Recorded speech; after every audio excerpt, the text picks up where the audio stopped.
Il ne faut pas avoir un état de dépendance. C'est-à-dire, tu es là, oui, vraiment, la dépendance totale. Ah, si on pouvait vraiment me venir en aide.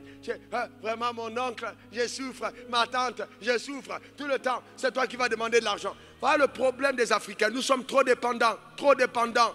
Donne-moi crédit, aide-moi, papa. Donc, une fois qu'on a nommé quelqu'un de notre village ministre, il y a la fête au village. Pourquoi? C'est le complexe de pauvreté. Tout le monde danse. On l'a nommé. Tonton est nommé.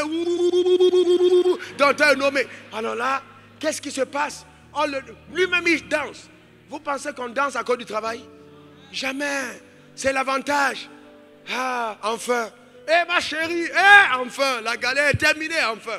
Ce n'est pas la responsabilité du travail. Voyez-vous? C'est un complexe de dépendance. Et nous devons sortir de ce complexe. Sortir totalement, frère. Mon frère touchait 15 millions de francs CFA par mois et plus comme revenu à cause de tous les marchés qu'il avait en tant que grand avocat international. Et moi, en Côte d'Ivoire, je touchais 15 000 francs CFA. Je n'ai jamais écrit une lettre pour demander un centime. Voilà ce qu'on appelle s'affranchir de la dépendance. J'ai mangé du pain rassis avec du sucre.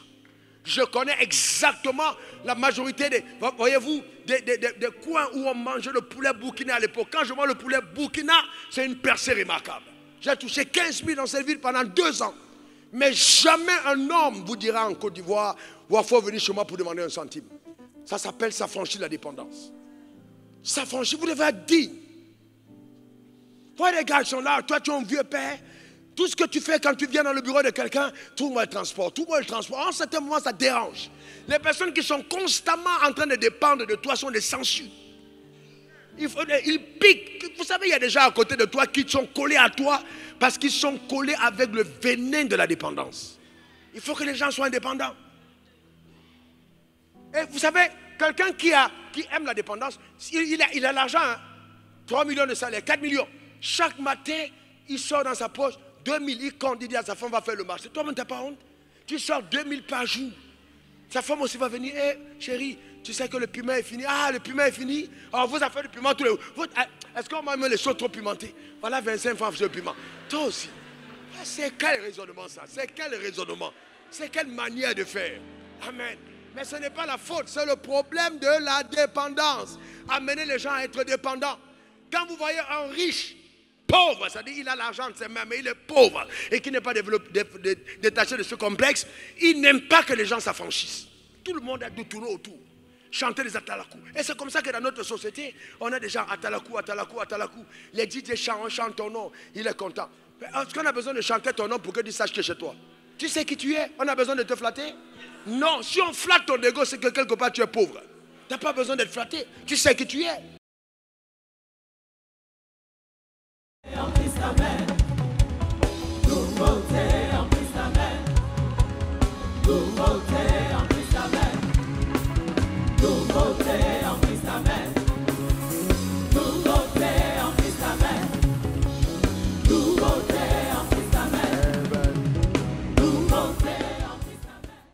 Alors je prie, mets ta main sur ton cœur, je prie pour que tu comprennes ce que j'ai à dire. Père, je veux te rendre grâce pour ta fidélité. Devant cette auguste assemblée, ces hommes et ces femmes que tu t'es choisis. Pour cette saison particulière, je prie que par ta grâce, il soit donné à tous de t'entendre et surtout de te comprendre.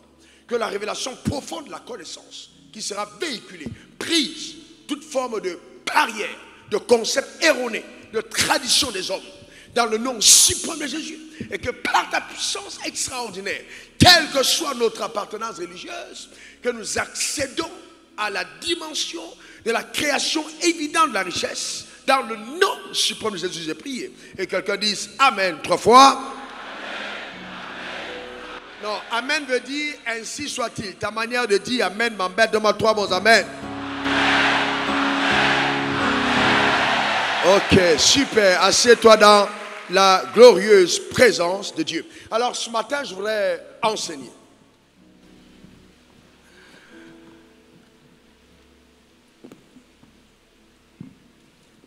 Voici ce que tu dois savoir pour créer la richesse.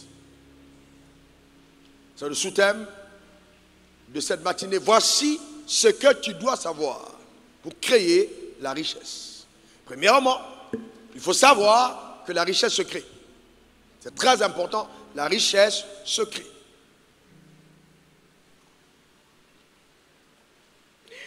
Tu dois, pour arriver à cette dimension de la création des richesses, parce qu'elle se crée, elle ne se vole pas, elle ne se pille pas, avoir, numéro 2, la révélation. Mettez ça comme rang 1, l'impact de la religion dans la société. L'impact de la religion dans la société. La société crée un sérieux impact, amen, la religion crée un sérieux impact dans la société. Et la religion nous fait croire que notre épanouissement sera au ciel et que la terre, eh bien, on peut y souffrir, c'est pas si grave que ça. L'essentiel, c'est qu'après, nous soyons heureux au ciel. Mais j'ai envie de te dire que si tu as raté ta terre, tu as raté la raison de ton existence. Il est donc important de comprendre que Dieu n'a pas créé la terre pour qu'on y soit en touriste. Chacun d'entre nous a un mandat, une mission à accomplir sur terre. Et cette mission, jamais tu ne réussiras la mission de Dieu sur la terre des hommes sans argent, sans richesse. C'est impossible. L'homme n'a pas été créé pour la richesse, mais la richesse a été créée pour servir au dessein de l'homme. Donc la richesse devrait t'accompagner dans le mandat que Dieu t'a assigné. Est-ce que tu comprends ça? Donc c'est très important de le comprendre.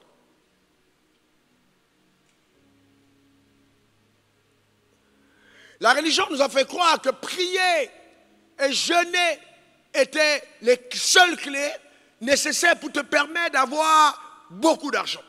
Mais ce n'est pas vrai. Et je vais vous dire quelque chose.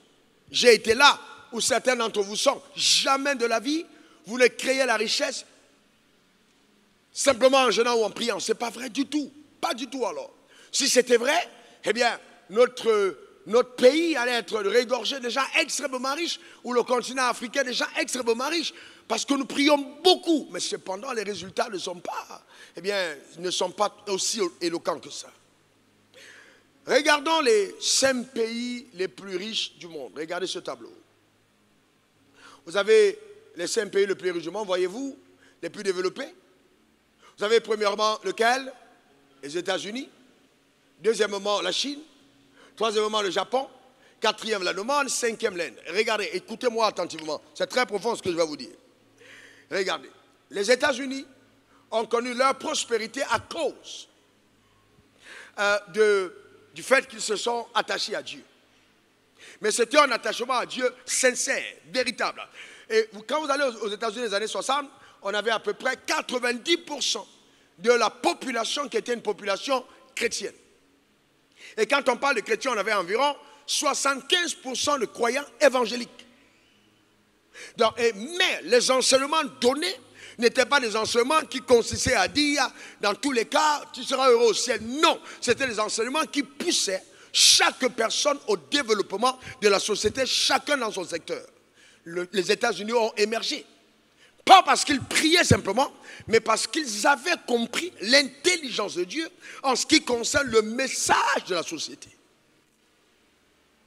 Je ne sais pas si je me fais comprendre par tous. Maintenant, regardons le deuxième pays, qui est le pays le plus riche du monde, c'est la Chine. Bien, la Chine a un très faible taux de chrétiens, n'en même pas 3%. Même pas. Mais la Chine se développe immensément. En Chine, vous voyez, vous avez là dans des pays comme l'Inde, vous avez des pays comme le Japon, des pays comme l'Allemagne. Amen. Il y a tellement d'atrocités, tellement de choses odieuses qui se passent dans ces pays, tellement, et qui sont même devenues légales. Cependant, ces pays connaissent un développement sociétal.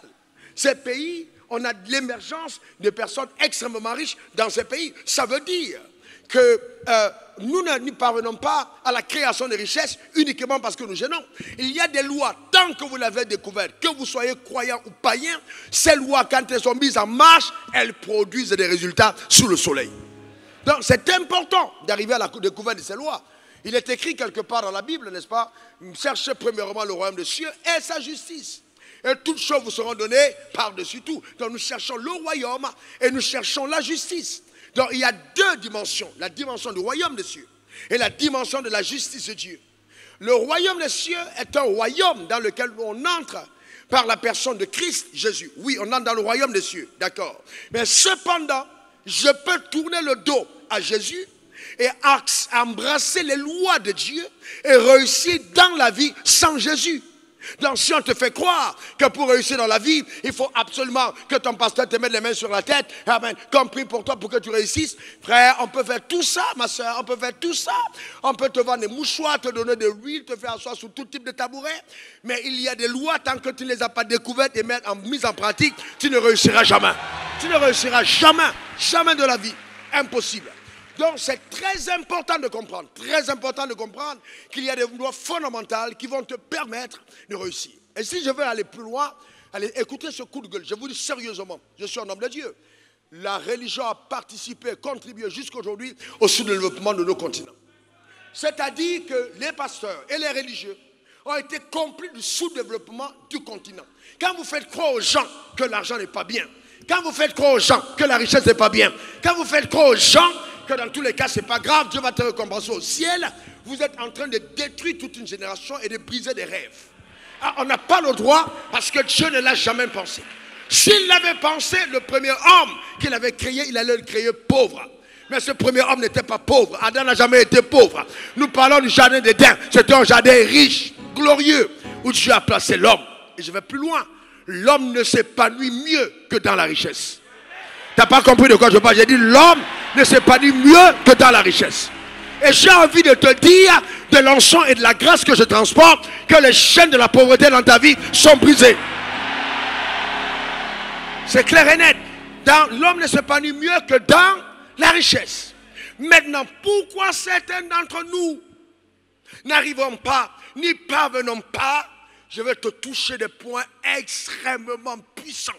Et tu vas sentir bouger dans tes entrailles comme un réveil, comme une alarme, comme quelque chose qui te propulse et qui te dit c'est ton heure, c'est ta saison, tu dois te lever. Je te dis la vérité, avant cette année, la fin de 2025, quelqu'un ici, quelqu'un qui m'entend, va passer à un autre niveau. Je le ressens dans mon esprit. Je le ressens. Je le ressens. Est-ce que vous savez que vous n'allez jamais accéder à la richesse si vous ne détestez pas la pauvreté? Impossible. Si vous ne détestez pas la pauvreté, vous n'allez jamais y accéder.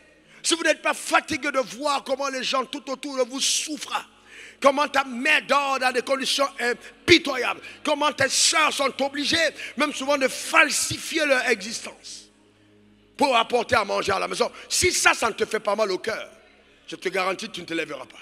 Mais je vais parler, amen, de certaines choses, amen, qui vont t'aider, qui vont vraiment nous aider. Je vais parler de cette loi fondamentale et je commence en premier par la loi de la révélation. Quelqu'un dit après moi, loi de la révélation. Encore. Donc il est important de comprendre cette loi. C'est la première de ces lois que j'enseigne maintenant. Ces lois majeures qui feront fuir la pauvreté dans ta vie. Ce sont ces lois qui font fuir la pauvreté. Quand tu vas les découvrir, la pauvreté va plier bagage et la pauvreté partira. La pauvreté s'en ira. Ton histoire ne sera plus jamais la même. Parce que la pauvreté va s'en aller. La pauvreté est comme les ténèbres. Une fois que la lumière est allumée, les ténèbres se dissipent. Il y a certaines dimensions de connaissance qui basculent les fondements de la pauvreté dans la vie d'un individu. Et ça, numéro 1, c'est la loi de la révélation. Alors que dit cette loi? La révélation, voyez-vous, est le dévoilement des mystères. J'ai dit quoi? Le dévoilement des mystères. L'accès à la lumière. Le dévoilement des mystères. Donc quand on parle de révélation, c'est le dévoilement des mystères, l'accès à la lumière. La connaissance éclairée d'un fait ou d'une réalité. Voyez, le dévoilement des mystères, la connaissance éclairée d'un fait ou d'une réalité. Alors je parle de connaissance éclairée. Parce que beaucoup d'entre vous à l'école avaient eu des connaissances, mais c'était des connaissances enténébrées. Ce qui est connaissance éclairée, c'est une connaissance qui est capable de t'apporter la liberté. Une connaissance qui est capable de te donner de bouger. Une connaissance qui est capable d'avoir un impact sur toi et te donner d'avoir un impact tout autour de toi. C'est une connaissance éclairée. Donc, il faut avoir la révélation. Alors, la révélation, c'est quoi?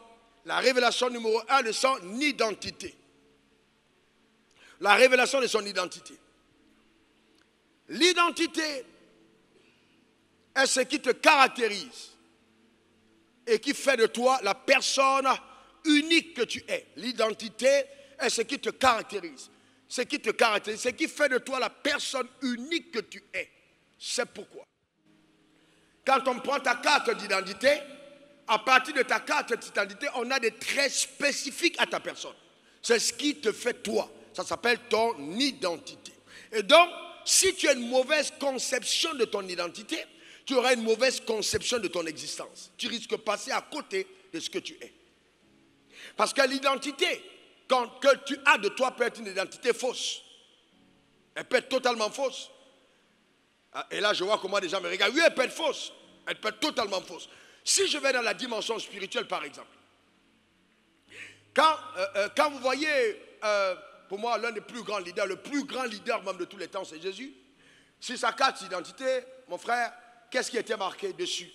Quand Jésus, les policiers l'arrêtaient pour dire tes pièces. On voyait quoi dessus? Profession, c'était quoi? Profession, c'était quoi? Charpentier. C'était charpentier. Mais je vous pose une question. À quel moment Jésus, parlant de lui-même, a cité le mot charpentier? En aucun moment. Donc, il était conscient que l'identité de charpentier était une identité de fait, une identité factuelle. Non, mais voyez-vous, ce n'était pas une identité qui était rattachée à sa destinée prophétique.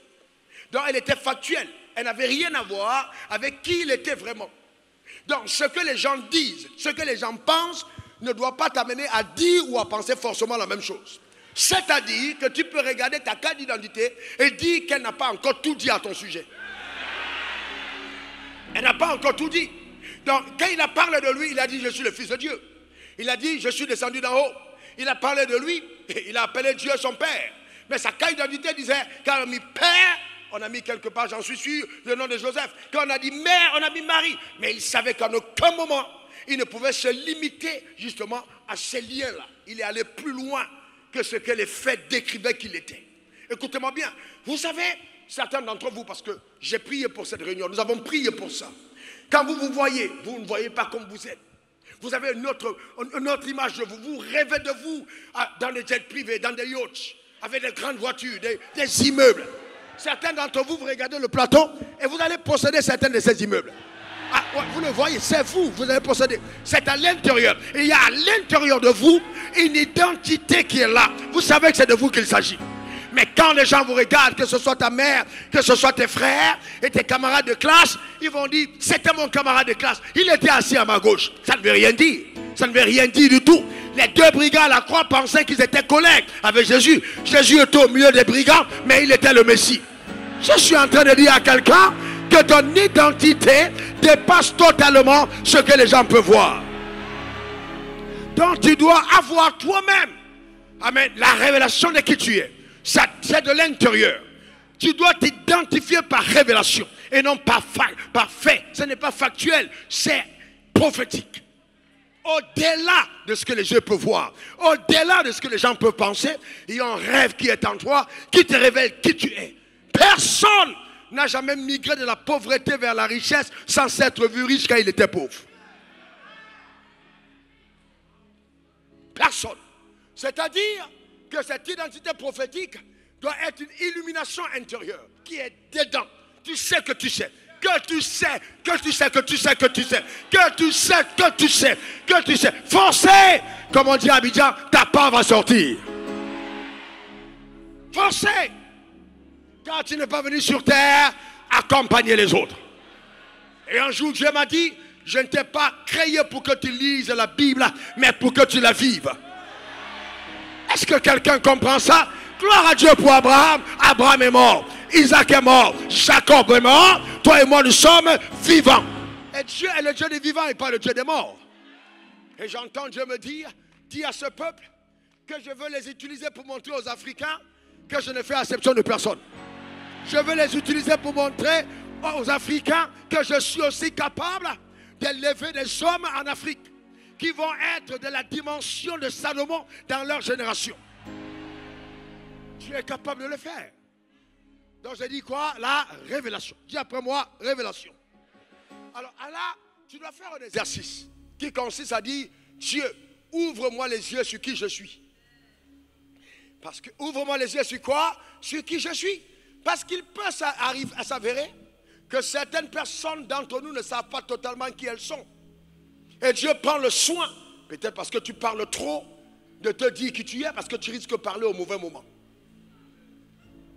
Donc, il cache et il ne te révèle qu'une parcelle. Un jour, je sortais de ma banque et ça fait partie des moments où j'ai commencé à arrêter, aller à la banque comme j'allais, et puis Dieu m'a dit, tu es plus riche que ta banque. Tu es plus riche que ta banque. Et ça, voyez, ce sont des choses que vous portez à l'intérieur de vous, une révélation de qui vous êtes. Vous devez arriver à cette dimension de la révélation de qui vous êtes au point où vous affirmez vous-même dans votre langage qui vous êtes avant que les gens ne le voient. J'étais à l'église 220 logements à l'époque, quand je faisais des programmes de réveil avec feu de regretter mon mémoire, ce grand général de Dieu, prophète Kakou Sévérin et Serge Fatou, qui sont tous partis dans la gloire aujourd'hui. Eh bien, j'ai dit, si je meurs maintenant et que vous n'avez pas vu cet homme en face de vous riche, ne m'enterrez pas parce que je ne suis pas encore mort. Vous savez, à un certain moment, votre discours, votre langage, votre attitude, votre manière de faire, à cause de la révélation de qui vous avez de vous, va amener certaines personnes autour de vous à vous critiquer, à commencer à murmurer. Ça, c'est une phase à laquelle vous ne devez jamais échapper. Parce que les personnes qui critiquent et qui murmurent, qui parlent et qui commencent à dire, il se prend pour qui, deviennent des prophètes inconscients de votre ascension vers les hauteurs. Donc vous devez susciter cela par votre manière d'être. Est-ce que quelqu'un comprend ça? Donc je parle là d'identité prophétique. Tu sais qui tu es. Et ta manière de faire est impactée par la révélation que tu as de qui tu es. C'est pourquoi je mets quiconque à défi. Il y a des choses dans lesquelles vous ne me verrez pas parce que je sais qui je suis. Voyez-vous? C'est important. Donc il faut avoir la révélation de ton identité. Donc tu n'es pas, et moi je te dis clairement, tu n'es pas défini par la couleur de ta peau. Arrête ça. Tu n'es pas défini par la couleur de ta peau. Pas du tout alors. Pas du tout. Être noir n'est pas un désavantage. Ce n'est pas une fatalité, ça peut être un avantage. Et la couleur de ta peau, ce n'est qu'une pigmentation qui t'a été donnée pour s'adapter au climat dans lequel Dieu t'a placé. L'intelligence divine a voulu que cette peau-là s'adapte au tropique. Elle est unique et particulière. C'est pour ça que toutes les personnes qui s'exposent au soleil sont obligées de bronzer pour pouvoir retrouver cette peau et s'adapter justement à l'infusion de la vitamine D dans leur corps, qui est un filtrage. Il faut faire. Donc ce n'est pas hasardeux. Tu n'es pas né noir par hasard. Donc arrêtons de penser que le noir est maudit. Il n'y a pas de malédiction sur la peau noire. Pas du tout. Dieu n'est pas le Dieu des blancs. Pas du tout. Pas du tout alors. Dieu n'est pas le Dieu des blancs. Pas du tout. Et n'acceptez aucun complexe. J'ai dit quoi? J'ai dit quoi? Aucun complexe identitaire. Aucun complexe. J'ai vu dans nos administrations, quand un blanc arrive dans un bureau et on dit il y a un blanc qui t'attend et il y a un noir qui t'attend. Généralement le noir. Nous avons, à cause de la falsification mentale et inconsciente d'une identité galvaudée par nous-mêmes, nous pensons que le blanc est supérieur à nous. Non, personne, aucune race n'est supérieure à l'autre. Nous sommes tous égaux devant Dieu. Donc il faut avoir la révélation de qui tu es. Non, voyez-vous, c'est important de savoir qui tu es. Dis après moi, je suis une personne importante. Déclare après moi, je suis une personne de valeur. Même si les gens ne le voient pas, ce n'est qu'une question de temps. Déclare ça, même si les gens ne le voient pas, ce n'est qu'une question de temps. Donc il faut que tu te débarrasses, voyez-vous, de ton complexe racial. C'est un complexe racial. Ne dis pas oui, les Africains, ils ont connu des années d'esclavage, c'est comme si on était maudits. Mais je vous pose une question. Est-ce que le peuple juif, dont nous allons tout le temps là-bas pour faire du tourisme, est-ce que ce peuple-là n'a pas connu une histoire tragique? Est-ce qu'ils n'ont pas connu la Shoah? Ce n'est pas parce qu'ils ont vécu tout ça qu'ils ont, voyez-vous, remédié à qui ils étaient? Non. Le temps d'esclave ne doit pas continuer de faire de toi quelqu'un qui agit comme un esclave. Tu n'es pas un esclave. Tu n'es pas un esclave. Et je vais te dire que chaque fois que Dieu a un plan pour un homme, le diable a un autre plan pour cet homme. Chaque fois que Dieu veut bâtir, le diable veut détruire. Et l'un des signes qui prouvent que ta destinée est grande, ce sont les attaques de la vie. Ce sont les attaques de Satan. Ce sont les oppositions. C'est l'adversité. Ce sont les choses en face qui prouvent que Dieu est avec toi. Donc, n'aie pas de complexe. N'aie pas de complexe. Je raconte souvent cette histoire, peut-être que tu l'as déjà entendue. Je suis arrivé un jour aux États-Unis. À cette époque, notre église était toute petite. Et à cette époque-là, j'avais commencé faiblement les activités de business. Vous savez, moi, je suis quelqu'un qui a appris à me battre. Je suis arrivé un jour en RDC, à Tikapa, et j'ai trouvé qu'il y avait des Libanais qui étaient là, ils avaient des comptoirs de diamants.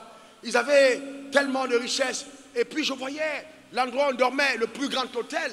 Ça ne valait même pas vraiment des hôtels, excusez-moi le terme, de très basse classe à Abidjan. Mais je partais prêcher l'évangile. Et pour l'évangile, on sacrifie tout. Mais quand j'ai vu tout ça, j'ai dit non. Ces gars ne peuvent pas venir de là-bas et ils viennent prendre des richesses ici alors que nous sommes là. On ne fait rien. J'ai commencé moi-même à acheter le diamant à Tikapa et commencer à aller le vendre. Et c'est là où j'ai découvert que le diamant, il passe dans les rayons laser sans signaler. Donc j'ai commencé à moi-même à grouiller. Et l'avion que j'avais pris pour arriver la première fois, c'était un Antonov. Quand on était dans l'avion, dans le même avion, il y avait les chèvres. Vous êtes dans la même classe que les chèvres. C'est-à-dire quand on était dans l'avion, tu commences à dire si j'atterris, Dieu m'a aimé. Je t'atterris là, Dieu m'a aimé. Mais il y a des risques dans la vie qu'il faut prendre parce que vous voulez sortir de votre zone. Amen. Vous devez prendre des risques. Dans la vie, c'est important. Et donc, j'avais déjà un tout petit peu, à cette époque, tout petit peu. Et donc, le pasteur, mon frère m'a amené dans son église. Ce pasteur gentil, blanc, mais avec le défaut de la condescendance. Vous savez, n'acceptez jamais que vous soyez traité avec condescendance. Vous devez vous respecter. Parce qu'un homme riche se respecte. Une femme riche se respecte. Ce respect que vous apportez à vous-même va donner un signalement on aura le temps d'en parler. Parce que vous émettez certains signaux prophétiques par la manière de penser de vous-même, qui va créer une forme d'attraction, des contrats, des affaires, des connexions qui vont se produire dans votre vie. Parce que vous vous considérez. Voyez-vous, c'est important. On est allé au restaurant et puis il m'a dit, bon, on est assis et puis de façon condescendante, il prend son bic et sa feuille. Et puis il me dit, écoute, ça va l'Afrique? Je dis, super bien. Il dit, ok, d'accord. Ton église, ça va? J'ai dit, ça va. Il dit, bon, on va t'aider. Mets sur ce bout de papier tes besoins. Et puis notre église va commencer à vous supporter en Afrique. Alors moi, vous savez, j'ai toujours eu un problème avec le fait qu'on décrive l'Afrique comme un continent minable. Quand vous le voyez, l'Afrique, quand vous montrez des gens d'Éthiopie qui sont en guerre, les petits enfants avec les fans ballonnés. Amen. C'est tout ce qu'on montre de l'Afrique. On ne vous montre pas les images des gens comme vous, des rois et des reines que vous êtes. C'est pas ce qu'on montre. On ne montre pas cette dimension. Ils veulent toujours donner une image comme si les Africains étaient des personnes. Je suis arrivé à des réunions, on dit oui, vous savez, avec $1, vous pouvez sauver toute une ville en Afrique. J'ai dit menteur. Comment on peut sauver une ville avec $1? Mais ça, ce sont des choses qui m'énervent. Voyez-vous, c'est révoltant. C'est vraiment révoltant parce que Dieu ne nous a pas créés comme des rébus de la société. Et ça, on doit être énervé. On doit faire quelque chose par rapport à ça. Ça doit changer. Parce que tant que ça ne change pas, je vous garantis, ce continent ne va pas se développer. Ça doit changer. Alors, il m'a donné le bic à la feuille. J'ai retourné vers lui et je lui ai dit, je lui ai demandé, est-ce que c'est la seule église que tu as? Non. Oui, il m'a dit oui. Est-ce que tu fais des affaires dans la vie? Non. C'est ça l'église là où on était? Oui, c'est l'église là qui va me supporter. Il dit yes. J'ai dit bon, on va changer de rôle. Mettez vos besoins sur ce papier parce que moi et l'église en Afrique, on va vous envoyer le soutien. On va vous soutenir. On va vous soutenir. Voyez-vous, on va vous soutenir. Vous savez, écoutez-moi très bien. Et je parlerai tout à l'heure de ces complexes. Le complexe de la pauvreté. Il faut faire très attention. Écoutez-moi attentivement. Le fait d'être toujours en train de croire qu'on te viendra au secours peut être la cause de ta déchéance. Ça peut être la cause de ta déchéance. Et on parlera de ça tout à l'heure. Il faut arrêter de penser que si les gens m'avaient aidé, si seulement mon oncle m'avait aidé, si mon père m'avait aidé, alors je serais quelqu'un d'extraordinaire. C'est pas vrai du tout, hein. C'est pas vrai du tout. C'est pas vrai du tout. C'est pas vrai. C'est pas vrai. C'est pas vrai. Donc, tu n'es pas défini par la couleur de ta peau, de deux, tu n'es pas défini par tes diplômes. Il faut arrêter de penser que, ouais, bon, si je suis pas allé à l'école, si je n'ai pas eu un doctorat, si je n'ai pas eu une agrégation, et nous avons le complexe de l'éducation. Donc, les gens pensent, ils vont à l'école, on t'a dit, ouais, va à l'école, si plus tu as les papiers, mieux tu seras dans la vie. Et je me suis rendu compte que c'est pas vrai.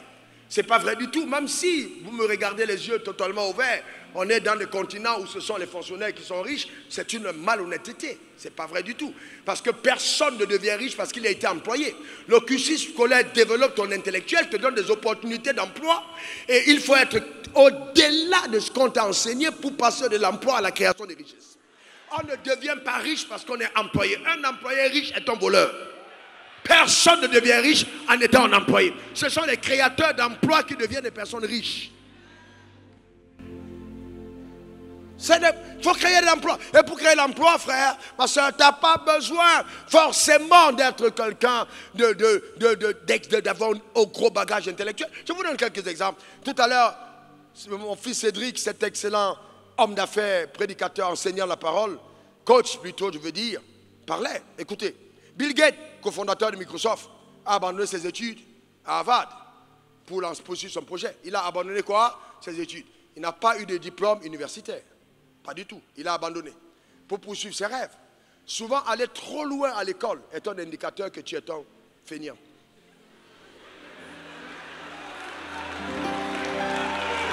Ouais. Ce n'est pas, écoutez-moi bien, ce n'est pas mauvais, ce n'est pas mauvais. Tu viens de famille pauvre, ton père est pauvre, ta mère est pauvre, depuis les générations. Ta mère vend le maïs au bord de la route, elle fuit le poisson au bord de la route. Toi, tu as eu un baccalauréat et tu vas encore faire bac plus 14. Entre-temps, ta mère va manger quoi? Tes frères vont manger quoi? Il faut t'arrêter un moment et commencer à penser comment tu peux faire pour donner un retour. Et toi, tu es toujours là en train de poursuivre le long papier, long papier. Et quand tu termines, tu dis j'ai l'honneur de. Et souvent, parce que ton papier est trop long, le patron qui a un papier trop court, et s'il est complexé, il ne te prend pas. Il ne te prend pas. Il dit non, c'est trop long, je n'ai pas besoin des gars qui vont venir corriger mon français quand je parle à mes employés. Il faut aller ailleurs. C'est aussi simple. Vous savez, il faut arrêter d'être complexé. Arrêtez d'être complexé. Arrêtez d'être complexé. Voyez-vous, regardez Steve Jobs, cofondateur de Apple, a abandonné l'université après 6 mois. C'est-à-dire il a eu le bac. Après 6 mois, il a abandonné l'école. Il a dit, je ne continue plus. Ça fait mal à la tête. Je me lance dans mon projet après 6 mois. Clair ou net? Alors, Steve Jobs, voyez-vous, qu'est-ce qui n'est pas devenu sur la terre? Puissant. Quand vous prenez vos portables iPhone, quelle révolution. Le gars n'a pas eu plus de 6 mois. Il a fait 6 mois, il a abandonné l'université. Il a commencé à partir dans les projets. Vous voyez, donc, le rêve que Dieu a mis en toi, eh bien, c'est vrai qu'il faut, c'est bon l'instruction. C'est vrai qu'il faut être instruit. Quand vous m'entendez parler, vous savez, c'est un homme instruit. Mais entre-temps, je vais vous dire une chose, l'instruction seule ne sera jamais suffisante pour vous permettre de déclencher dans la vie. Pas du tout. Donc ne soyez pas complexés. Pas du tout alors. Qui est le plus grand leader de la vie? Qui est le plus grand leader parmi vous de la vie? Qui est parmi vous le plus grand leader de l'univers? C'est qui? Il a fait quelle université?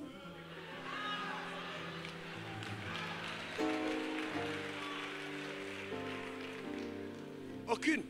Mais est-ce qu'il a marqué son histoire? Est-ce qu'il y a eu un homme autant sage que Jésus? Personne. Personne. Personne. Donc c'est pour dire qu'il ne faut pas être complexé. Il ne faut pas être complexé.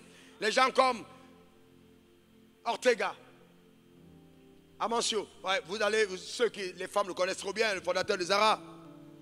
Vous savez qu'il a commencé comme coursier. Il était coursier des autres maisons d'habits. Donc il prend les habits ici, comme Internet n'était pas aussi développé, et il allait déposer les habits comme coursier. Et il a monté sa propre entreprise. Il est un multimilliardaire en dollars aujourd'hui. Donc c'est pour dire qu'on n'a pas d'excuses. On n'a pas d'excuses. On n'a pas d'excuses. C'est possible. C'est vraiment possible. Dis après moi, c'est possible. Encore, c'est possible. Et aussi, vous ne pensez pas que vous êtes défini par les choses que vous possédez. Non, ce n'est pas ce que tu possèdes qui te définit. Non, ton identité n'a rien à voir avec tes avoirs. Non, non, non. Mais ton identité sera un facteur qui va déclencher l'avènement des avoirs dans ta vie. Mais ce n'est pas l'identité, ce n'est pas les avoirs qui définissent son identité. Pas du tout. Ah, mon père n'a pas assez d'argent. Vraiment, je suis de famille pauvre. Et moi, je vais vous dire une chose. Alors, je vais le dire vraiment posément, proprement et profondément. Écoutez-moi bien. Souvent, être pauvre ou avoir connu la pauvreté est un avantage que le ciel nous a fait connaître. Moi, aujourd'hui, dans la vie, il y a des choses que seule la galère t'enseigne. Si tu n'es pas passé dans l'université de la galère, je te garantis, il y a des choses que tu ne connaîras pas de la vie. Il y a des choses que seule la galère t'enseigne. Vous voyez, la galère t'enseigne. C'est une meilleure université. Donc, ça peut être un avantage pour toi d'être pauvre. Vous voyez cette résilience, cette détermination, cette niaque que tu as de t'en sortir dans la vie. La preuve, regardez par exemple, parmi les grands footballeurs du monde, en Afrique, donnez-moi un seul qui est né de famille riche. Donnez-moi un seul que vous connaissez dont les pères étaient riches. Généralement, ce sont des enfants de bas quartier. Généralement, c'est des enfants qui sont dans les taudis, où on dit les parents n'ont pas l'argent. Et il se dit, Joe, s'il faut que je joue le ballon là, si je joue le ballon, alors un jour je pourrais m'en sortir. Cette détermination naît du fait qu'il a une opportunité de transcender dans la vie. Donc il faille que la situation de galère crée en toi une détermination terrible. Dans tous les cas, si tu n'as pas réussi, tu es mort. Donc tu dois réussir à tout prix. Une détermination qui crée la galère. Le temps me manque ce matin pour vous dire comment j'ai été révolté. Ce sont les coups durs de la vie qui ont bâti avec le caractère que j'ai. Et aujourd'hui, rien ne peut m'arrêter. Rien ne peut m'arrêter. Rien ne peut m'arrêter. Mais je sais d'où je viens.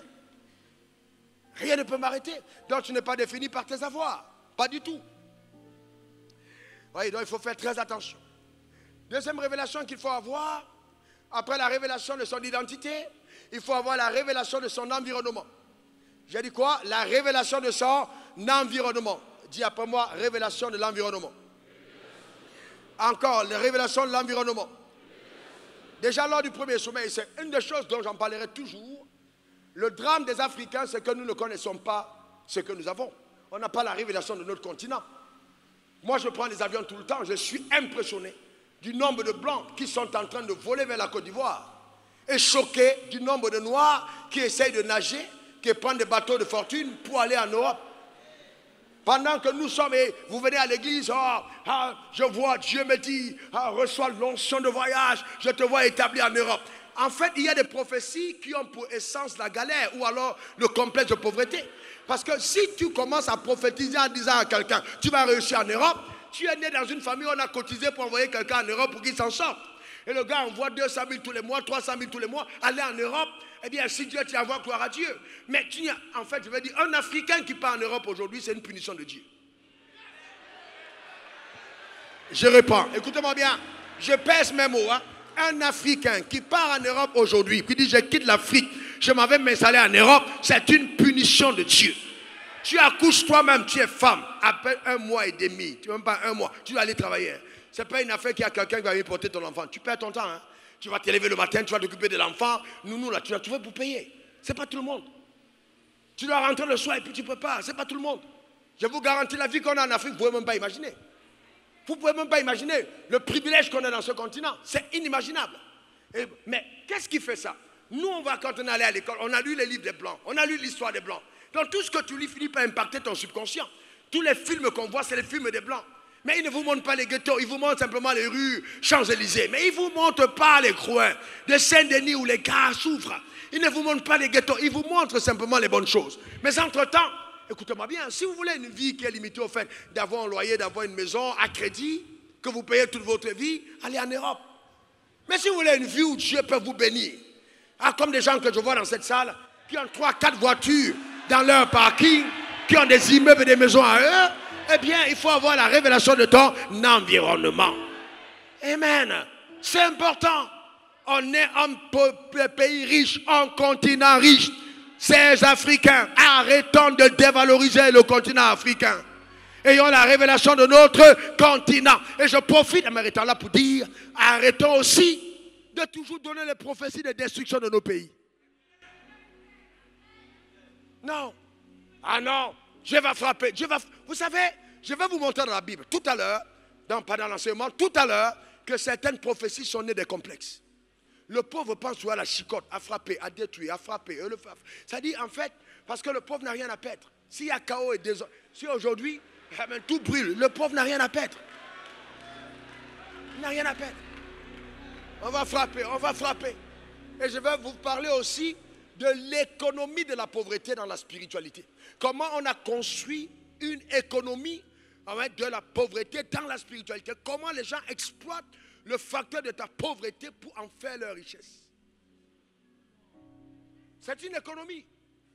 C'est une économie. Si je te dis, ouais, tu sais, c'est ta grand-mère qui est responsable. Il faut que tu viennes. Mais ici, voilà, un hôtel, toi, mets un hôtel de lion, un hôtel d'éléphant, un hôtel de bélier, un hôtel de moustique, un hôtel de scie. Et puis tu vas t'en sortir. Si vous avez tous posé vos hôtels et que je dis, papa, je reçois votre argent, mais tous la collecte des pauvres qui est là, moi qui suis en face, je deviens riche par votre argent. Jamais vous n'êtes affranchi par ces choses. Vous savez quoi? Jamais de la vie. C'est vrai. qu'il faille le combat spirituel. Mais je vous dis, il y a tellement d'arnaques dans la spiritualité, dû au facteur du complexe de la pauvreté. Je vais en parler tout à l'heure. Tellement d'arnaques. Mais vous savez, frère, on ne devient pas homme de Dieu pour avoir l'argent. Je suis désolé, hein. On ne devient pas homme de Dieu pour avoir l'argent. On ne devient pas homme de Dieu pour avoir l'argent. Pour avoir l'argent, on travaille. On travaille. On travaille. On travaille. On travaille. Ah, j'entends quelqu'un qui dit, mais pasteur, qu'est-ce que tu dis là?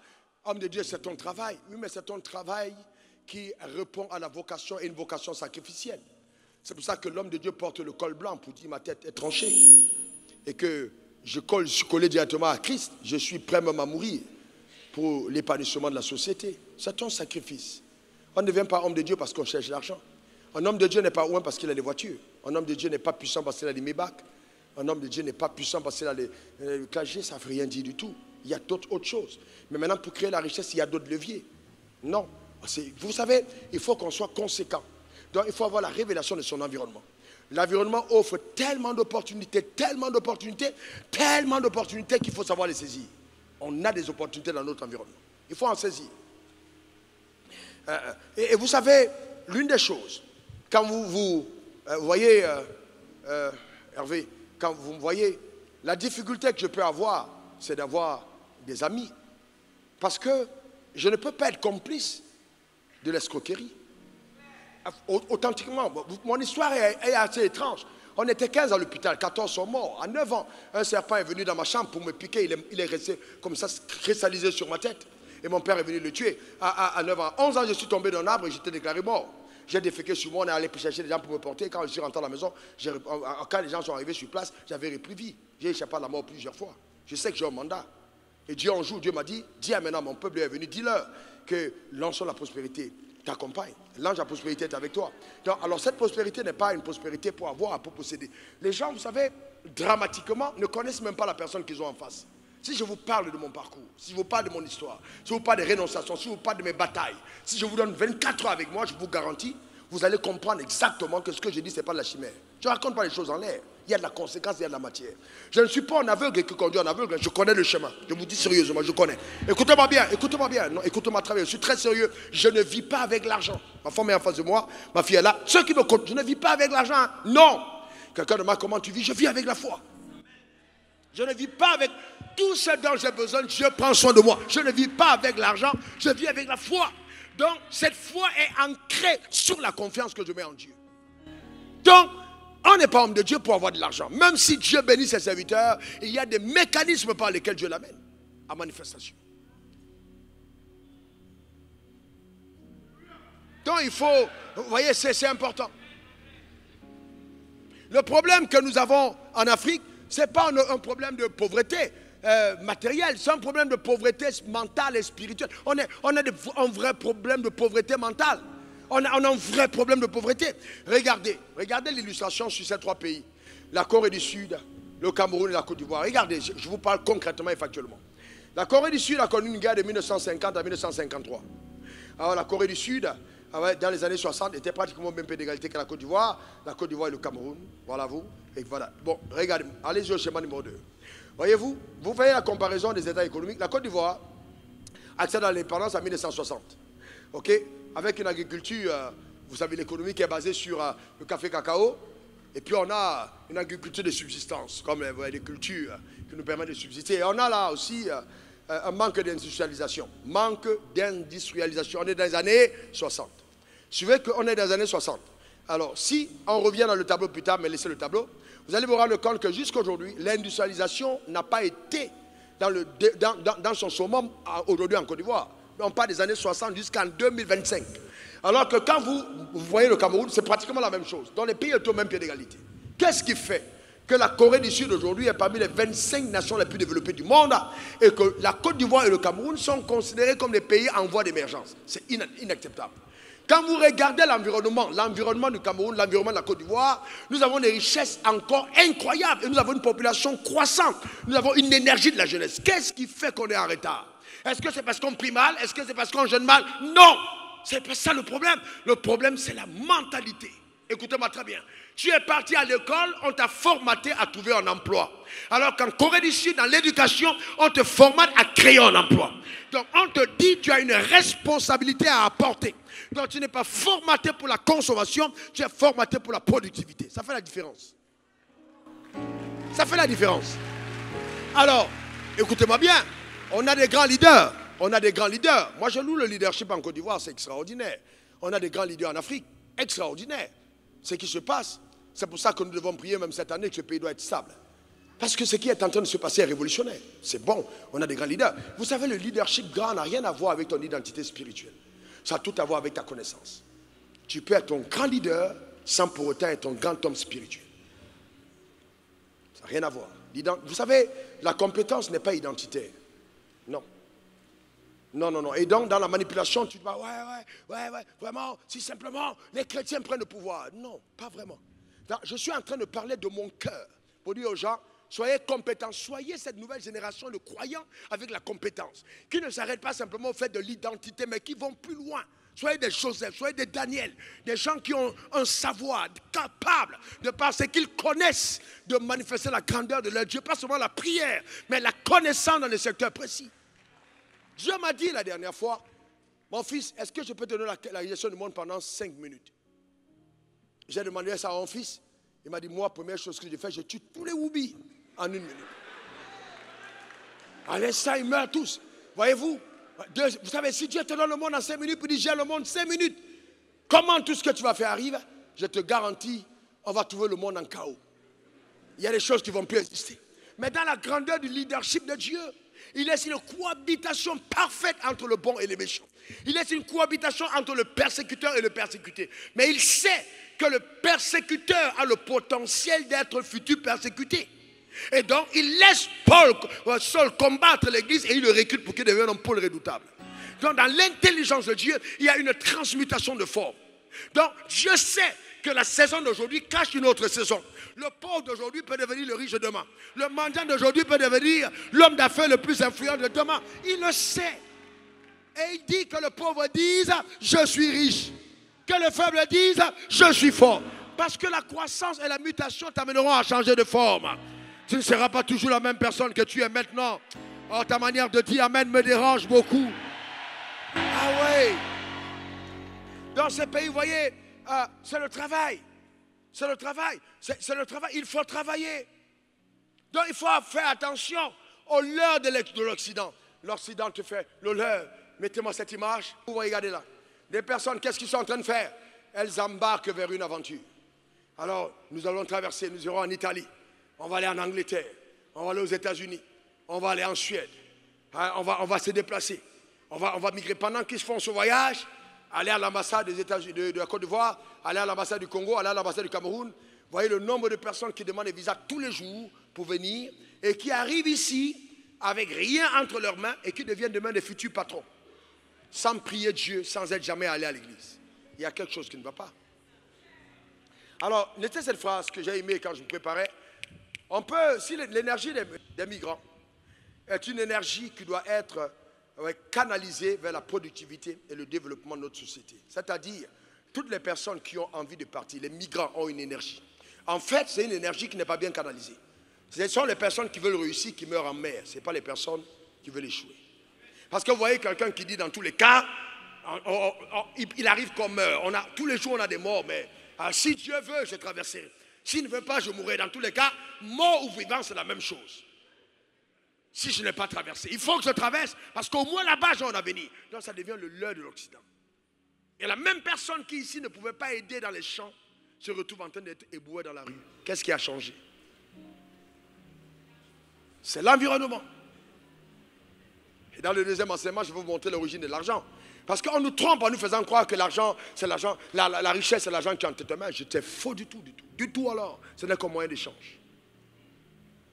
Et que tous les jours, nous passons la richesse, nous la défaçons. Et mais nous ne la considérons pas comme la richesse parce que nous ne connaissons pas sa valeur. Nous sommes totalement séduits par le leurre de l'Occident. Ça a été fait exprès. Ça a été fait exprès. Je vous donne un autre exemple. Pourquoi est-ce qu'on est culture café-cacao? Toi, moi, je te pose une question. Toi qui vis dans la zone de cacao, est-ce que tu manges du cacao? Non, attendez. Est-ce que tu manges du cacao? Est-ce que toi-même, le café là, tu manges le café? Non. Pourquoi on cultive beaucoup le café et le cacao? C'est parce que l'occidental a voulu faire de nous la main-d'œuvre de production dans ces champs. Donc, en nous donnant l'indépendance, ils disent, bon, vous allez cultiver pour nous ces trucs, vous allez nous amener, nous, on va transformer et on va revenir vous vendre ça plus cher. Donc, le cacao café que tu peux acheter ici à 1000 francs, il est revendu en France peut-être à 300 000, le même café, le même cacao, après être transformé. Alors, où est la différence? C'est qu'en fait, la connaissance, bien que tu dois avoir par rapport à l'environnement que tu côtoies, tu ne l'as pas. Et tout de suite, tu es totalement voilé et tu te dis, tu prends que les miettes de ce que tu as comme richesse. Ce n'est pas normal. Alors si on est à l'église, on dit, ouais, vous savez, ce n'est pas le roi des pasteurs, ce n'est pas le roi des pasteurs. Mais vous savez que tous les gars que vous avez aujourd'hui au pouvoir, ils sont passés par nos églises. Et si certains avaient eu le révérend Wafo comme pasteur, ça aurait été très bien. Parce que vous ne pouvez pas, écoutez-moi bien, je vous parle avec humilité, vous ne pouvez pas imaginer la responsabilité de l'église. Quand Jésus dit, le voleur ne vient que pour dérober, égorger et détruire. Mais moi, je suis venu afin que les brebis aient la vie et qu'elles soient dans l'abondance. Vous pensez qu'il parle aux riches? Il parle en langage pour dire aux pauvres, je suis venu changer les choses. Je suis venu changer les choses. Donc, il faut bien comprendre que tu ne dois pas avoir de l'heure. Ne pense pas qu'il faille forcément aller en Europe. Mais si Dieu t'y a envoyé, gloire à Dieu pour toi. Si tu m'écoutes en Europe, réussis en Europe. Mais je veux faire appel à certaines valeurs africaines réfugiées en Europe. Il est temps peut-être pour toi de rentrer.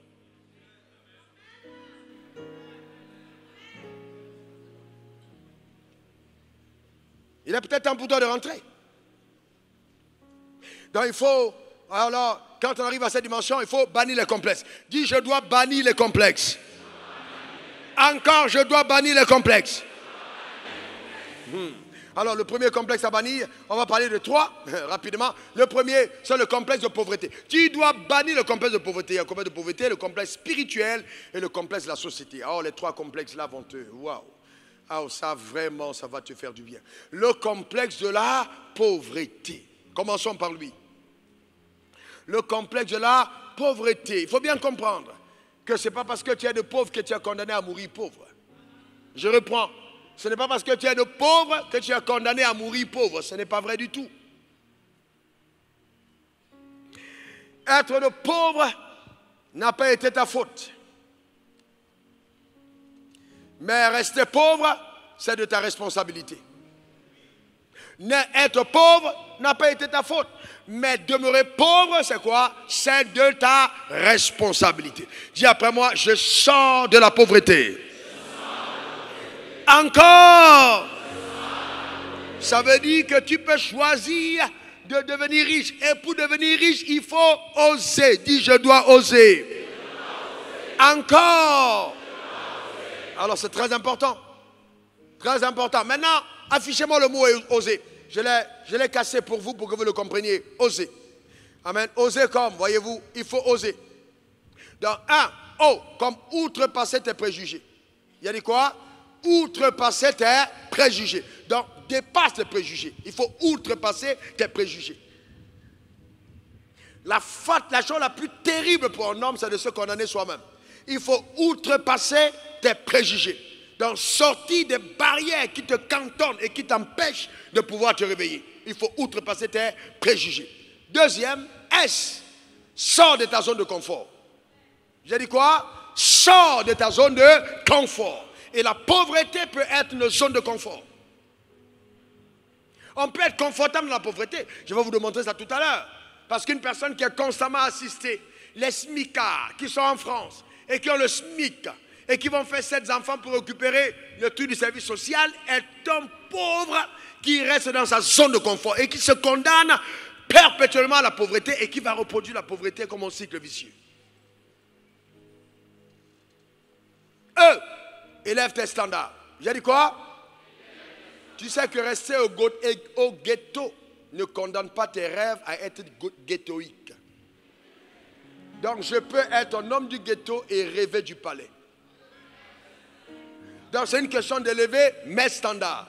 Tu dois élever tes standards. Tu dois élever tes standards. Et puis, comme réaliser ses rêves. Après ton rêve, après avoir osé, voyez, élever tes standards, tu dois réaliser tes rêves. Voilà le mot oser. Tu peux oser. Tu peux oser. Alors pour cela, comprends le complexe de la pauvreté. Mettez cette définition. Le complexe de la pauvreté, c'est un complexe qui mine la vie du pauvre. Le complexe de la pauvreté mine la vie du pauvre. Et participe au fait qu'il demeure pauvre et perpétue le cercle vicieux de la pauvreté. Vous voyez, ça mine la vie du pauvre.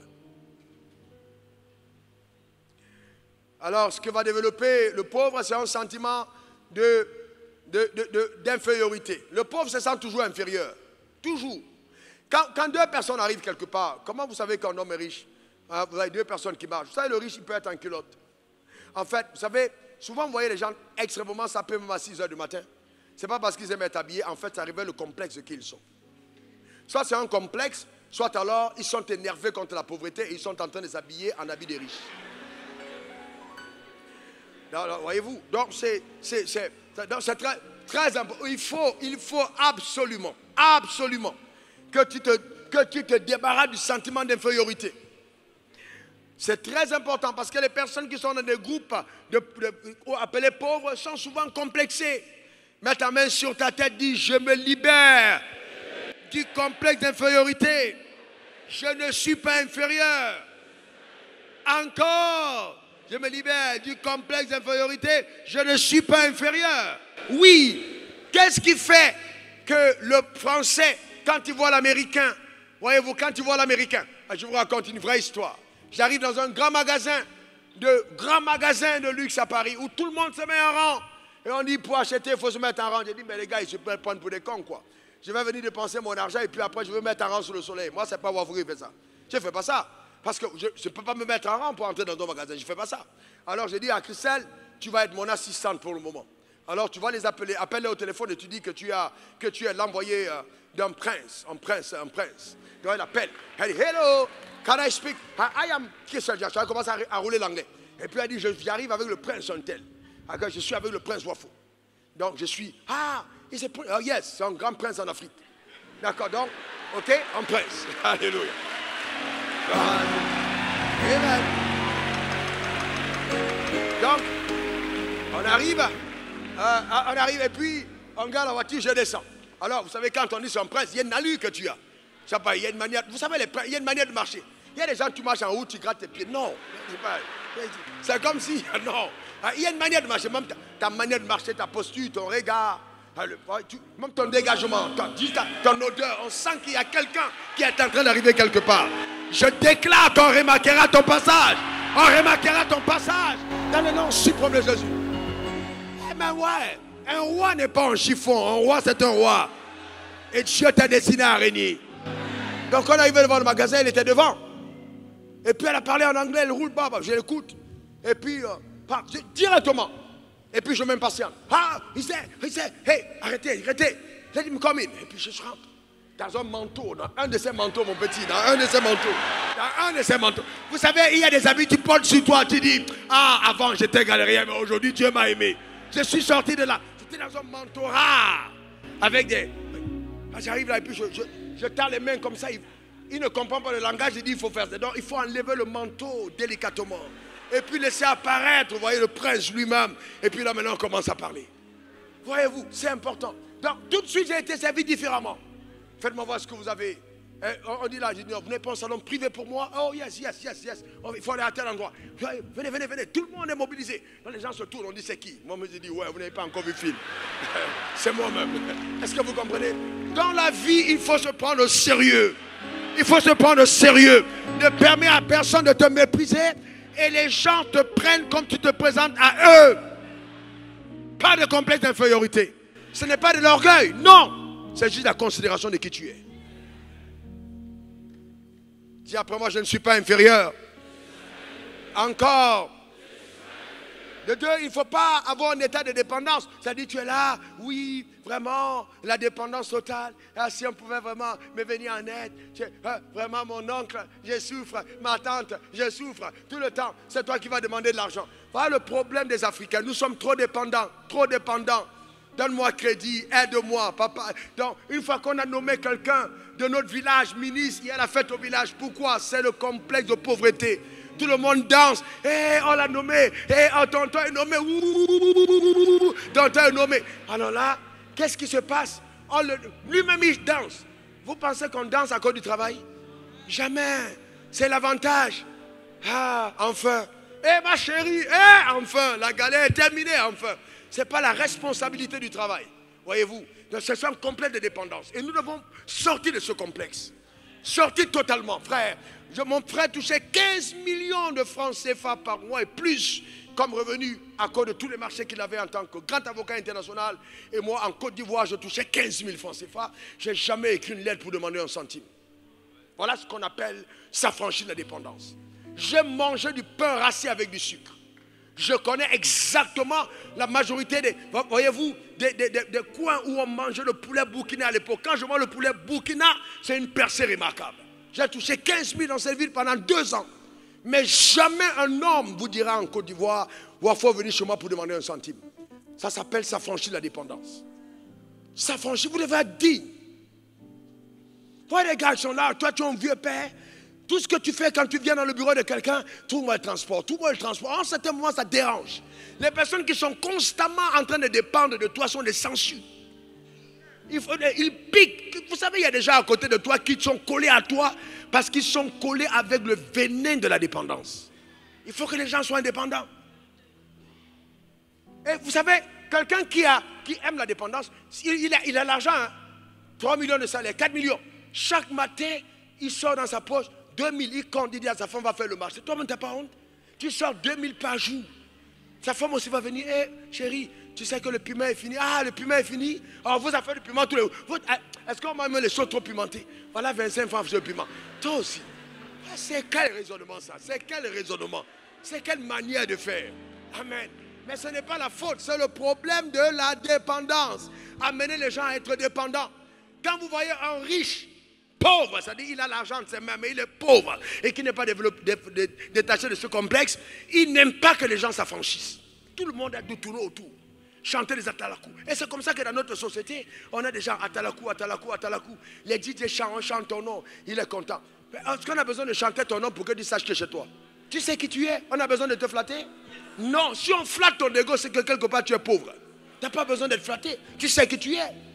Le bien de 10 000, c'est qu'il est 10 000. 5 000, c'est qu'il est 10 000. 100 francs, c'est qu'il est 100 francs. Mais celui qui fait beaucoup de bruit, c'est qui? C'est 100 francs. Vous prenez 10 000, vous jetez par terre. 10 000 ne fait pas de bruit. Mais vous prenez 100 francs. Donnez-moi 100 francs. Quelqu'un me donne 100 francs. Quelqu'un me donne 10 000. Venez, regardez. Hein? Regardez. Prenez, voilà 10 000. Ah, voilà 10 000. Regardez 10 000. Voilà 100 francs. Toi, pour 100 francs, tu cours. Que Dieu. Amen. Tu es sorti loin là-bas pour me donner 100 francs. Hein? J'espère que ce n'est pas le type de offrande que tu fais à l'église. Que le Seigneur te bénisse. Regardez. Oui, regardez. Il n'y a pas de bruit. Tu n'entends presque pas. Voyez-vous, même si tu marches dessus, il n'y a pas de bruit. Mais tu prends 100 francs. Hey. Tout le monde, même à Paris, on a entendu le bruit là. Même aux États-Unis. Pourquoi? C'est un complexe. C'est un complexe. Quand on est encore habité par le complexe de pauvreté, souvent on émet des sons. On met tellement de sons, vous pouvez prendre, tellement de bruit, tellement de sons.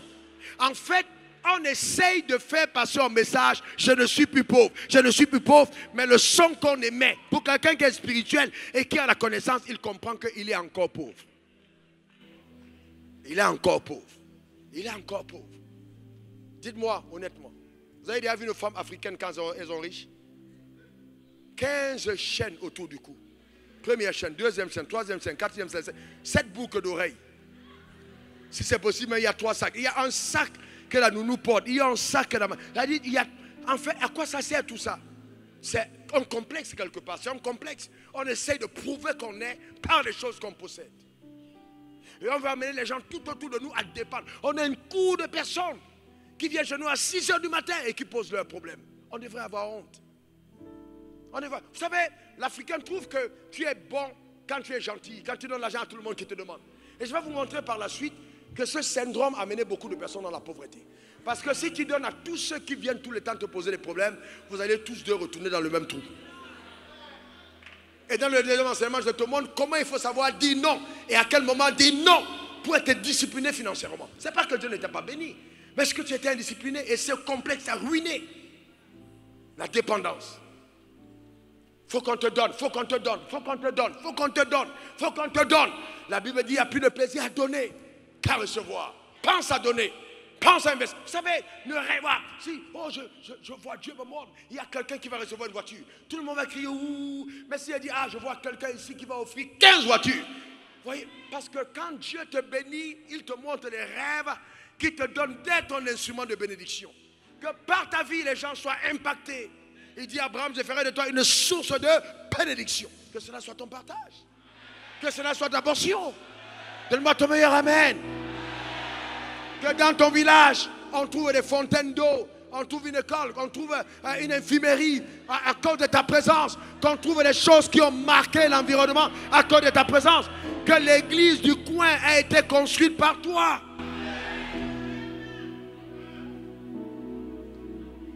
La dépendance. Et j'ai vu des gens, vous savez, quand les gens sont riches et qu'ils n'ont pas été riches avant d'être riches, ces gens vous créent des problèmes. Quand quelqu'un est riche sans avoir été riche, il crée des problèmes parce qu'on peut être riche tout en étant pauvre. Parce qu'un homme ou une femme qui n'est riche que d'argent est extrêmement pauvre. Pourquoi vous pensez honnêtement que quand on regarde nos sœurs aujourd'hui, si je donne une prophétie en disant tu vas épouser un homme riche, il y aura beaucoup de amen. Vous savez à quoi c'est dû? C'est dû au fait de la pauvreté. Écoutez-moi bien, quand on est pauvre, on ne rêve que rencontrer un homme riche pour sortir d'affaires. Quand on est pauvre, on ne rêve que rencontrer un homme riche. Ta mère a été pauvre, ton père a été pauvre, tu as vécu dans la pauvreté. Donc tout ton rêve, hey, le jour où un homme riche me rencontre. Donc quand quelqu'un passe à côté de toi, est-ce qu'il a... Donc c'est pour ça que les gens après sont victimes des VI. Quand on voit un gars, une grosse voiture, hé Dieu, elle appelle ça copine, copine, copine. Tu ne sais pas ce qui m'arrive aujourd'hui, copine. Si je te raconte, non, si tu vois la caisse du gars, si tu vois la bague, non, Dieu m'a aimé. Tu n'as même pas pénétré pour savoir. Et c'est comme ça que je connais une dame respectable qui a été enceintée, qui a eu un enfant à partir d'un chauffeur. La pauvreté peut te rendre aveugle. La pauvreté te fait perdre tout sens de discernement. Parce que tu ne regardes qu'à ce que tu vois, tu ne vois pas au-delà de ce qui apparaît. Mais il faut être profond. Il faut être profond. C'est un homme pauvre qui ne regarde qu'une femme qu'à partir de ses fesses et de ses seins. C'est une preuve qu'il ne veut pas aller loin. Un homme qui va aller loin ne regarde pas simplement une femme par ses fesses et par ses seins. Parce que, écoute-moi bien, écoute-moi très bien, aucune femme ne t'aide par ses fesses, aucune femme ne t'aide par ses seins. Aucune. Donc arrêtez ces choses, arrêtons totalement, sortons de là. C'est très important, très important. Donc ce complexe nous amène aussi, voyez-vous, dans le fatalisme. La fatalité. Oh, dans tous les cas, bon, dans tous les cas, Dieu a voulu que je sois pauvre, Dieu a voulu que je sois pauvre. Dans tous les cas, c'est pas grave. Non, c'est grave. Il faut que tu en sortes, il faut que tu détestes la pauvreté. C'est grave, tu dois en sortir. Il faut faire quelque chose. D'où le sommet mondial de la création des richesses. Fais quelque chose pour t'en sortir. Il faut que tu fasses quelque chose. Dis après moi, je vais m'en sortir. Encore. Et l'une des réactions encore, c'est le comportement d'auto-sabotage. Oh, l'eau pauvre, oh là là. L'auto-sabotage, c'est-à-dire, tu veux aider le pauvre, mais c'est le pauvre lui-même qui sabote les projets que tu as pour lui. Et ça, c'est un complexe, auto-sabote. Tu crées une opportunité, mais il auto-sabote, il auto-détruit. Parce qu'en fait, lui-même, il ne croit même pas que c'est possible. Quand l'homme qui a reçu un talent, Jésus est venu vers lui, il lui a dit, mais attends, mais qu'est-ce que tu as fait de mon talent? Il dit, je savais que tu es un homme méchant. Dites-moi honnêtement, passez à soi. Comment un homme méchant te donne un talent? C'est une dette. Je savais que tu es un homme méchant. Vous savez, la perception du pauvre, c'est qu'il pense toujours qu'on lui doit tout. Il ne sait même pas apprécier le petit effort qu'on fait pour lui. Alors que le monsieur lui a donné le talent selon sa capacité. Il lui a donné le talent qu'il ne pouvait pas perdre. Il lui a donné le talent qu'il pouvait gérer. La vie n'est pas injuste. Dieu sait exactement ce que tu mérites. Je savais que tu es un homme méchant. Il a pris le talent, il a caché le talent. Mais qu'est-ce qu'il est devenu? Rien. À cause du fait qu'il a eu ce complexe d'auto-sabotage. J'ai vu des gens, tu leur confies une affaire. Première réaction, ils vont te voler. Hey, tu nous mets sur quelque... Ils pensent à comment voler dans l'entreprise. Comment faire pour qu'ils détournent l'argent du patron. Ce n'est pas normal. Partout. Et ça se trouve même à l'église. Tu mets quelqu'un à responsabilité dans un secteur. Tout de suite, quand on l'amène, il va maintenant à la maison et il dit, tu sais, est-ce que c'est la peine de donner même l'offrande à l'église? Tu sais, le pasteur il a déjà beaucoup d'argent, c'est pas la peine. Il récupère la dîme à domicile. Ça, c'est le problème de l'auto-sabotage. Parce que cette personne ne comprend pas qu'on est en train de l'éduquer, de construire un avenir pour l'amener à être stable demain. Et elle détruit son futur. Ça, c'est l'auto-sabotage. Et je vous donne un exemple d'une... vous savez, il faut faire attention. J'ai vu des gens détruire leur mariage, détruire leur famille, détruire leurs relations. Parce qu'ils ne comprennent pas. La pauvreté est terrible, ce complexe t'amène à tout détruire. Et ça te déconnecte de tout ce qui est de précieux. Quand je voulais me marier, j'ai rencontré une jeune fille qui était très belle, belle apparence, et tout bien, très bien. Et moi, à l'époque, vous voyez, j'étais là, un jeune garçon, je roulais une petite voiture coupée noire. À l'époque, c'était une percée incroyable.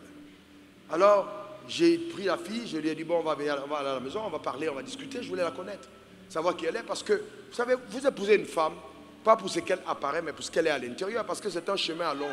C'est un long chemin. Donc, c'est un très long chemin. Adam n'a pas dit, voici celle qui est forme de mes formes, fesses de mes fesses, on l'appellera femme. Jamais. Non, non, non, jamais.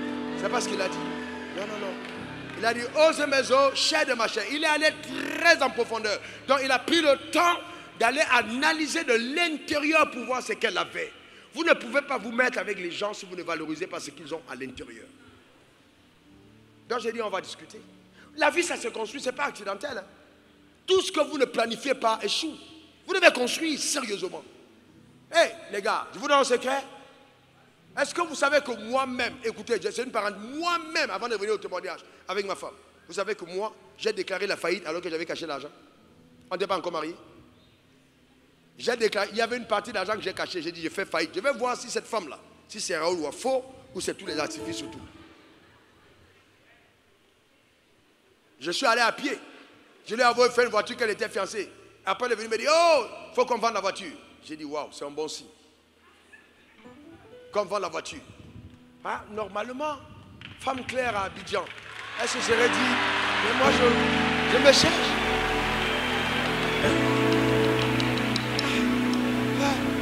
Elle aurait dit, mais mon gars, tu es tombé, moi je ne suis pas tombé, hein, moi je me cherche.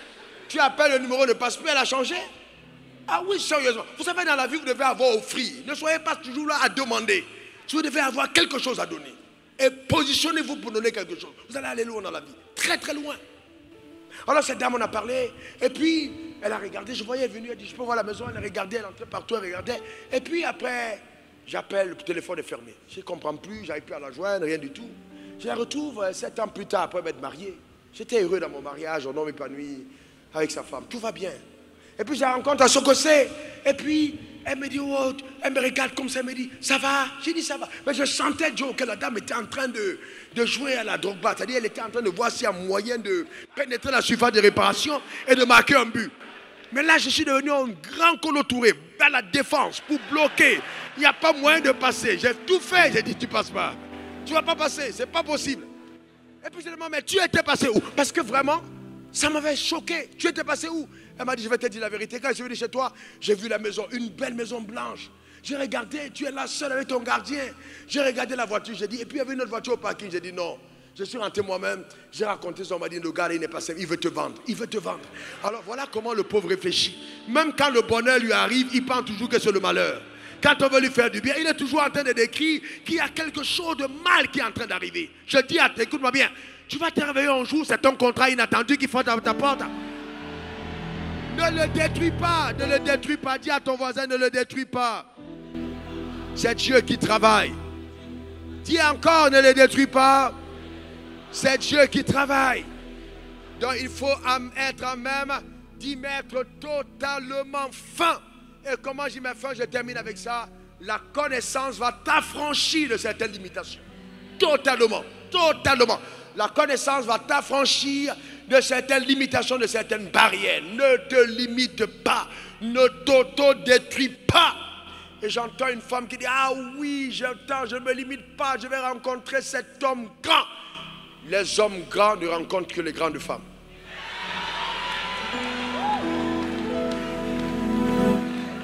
J'ai dit quoi? Pourquoi? Parce que si en fait tu ne grandis pas en toi, quel que soit le grand qui te rencontrera, il finira par te laisser. Parce que si le lion s'est trompé et qu'il s'est mis avec une chèvre, quelque temps après il laissera la chèvre parce qu'elle n'est pas lionne. Dans la vie, on attire ce qu'on est, on attire ce qu'on est, on attire ce qu'on est. Si on rentre en contact avec ce qu'on n'est pas, la déconnexion va s'établir. Parce qu'on ne reste qu'avec ce qui nous ressemble. Ce qui donne à une relation de durée, c'est parce que vous êtes de la même nature. Et je vais plus loin. Dans le règne spirituel, il existe des familles. Il existe des familles. Il y a des gens qui ne vont jamais être où je suis. Vous savez, même m'écouter, ils ne pourront pas. Vous savez pourquoi? Parce qu'on n'est pas de la même famille au ciel. Quand je vous regarde, quand je vous entends, quand je sens les vibrations dans cet endroit, on est de la même famille au ciel. Il y a des types de familles. Il y a des croyants au ciel qui sont des pieux, qui sont des personnes engagées, qui sont radicaux dans la foi, mais qui ne croient pas en la richesse. C'est une autre famille. Mais il y a la famille des saints et des riches. On est de la même famille. On est de la même famille. Avec le même type de ADN. Voyez-vous, il existe des familles au ciel. Donc ne pensez pas que votre frère dans la foi, c'est simplement le cas de votre assemblée. Il y a des gens de l'assemblée qui ne croient pas en ton type de rêve, qui vont combattre tes rêves, qui vont te mettre des bâtons dans les rouges parce que vous n'êtes pas de la même famille spirituelle au ciel. Et le drame pour toi, c'est d'être alimenté et nourri par quelqu'un qui n'a pas ton ADN génétique et prophétique. Je reprends. C'est d'être alimenté et nourri par quelqu'un qui n'a pas ton ADN génétique et prophétique. Si vous mettez un lionceau sous la couverture d'une chèvre, quelque temps après le lionceau mourra, pas parce que la chèvre n'est pas bonne, parce que l'alimentation donnée au lionceau ne correspond pas à son ADN. Souvent les rêves meurent, pas parce qu'on n'a pas de bons leaders, mais parce qu'on n'a pas les leaders de notre ADN. Donc c'est important de retrouver, quand Dieu t'aime, il crée cette connexion qui te permet d'être couvert par l'espèce que tu es. Voilà la profondeur de Dieu, par l'espèce que tu es. Et de cette manière, tu es affranchi de tellement de choses. À la suite de cet enseignement, quand je reviendrai tout à l'heure pour vous permettre de souffler un tout petit peu, je continuerai avec vous. Ou alors vous voulez que je finisse ces complexes? Ou je vous donne la pause maintenant? Je continue le complexe. Est-ce que ce que je dis, je n'ai pas l'impression que vous êtes bénis? Est-ce que ça vous fait du bien? Est-ce que vous pouvez pousser des cris? Est-ce qu'on peut vous entendre à Port-Boué? Pousse des cris, parce que ça te fait du bien. Ah ouais. Assieds-toi. Alors, assieds-toi.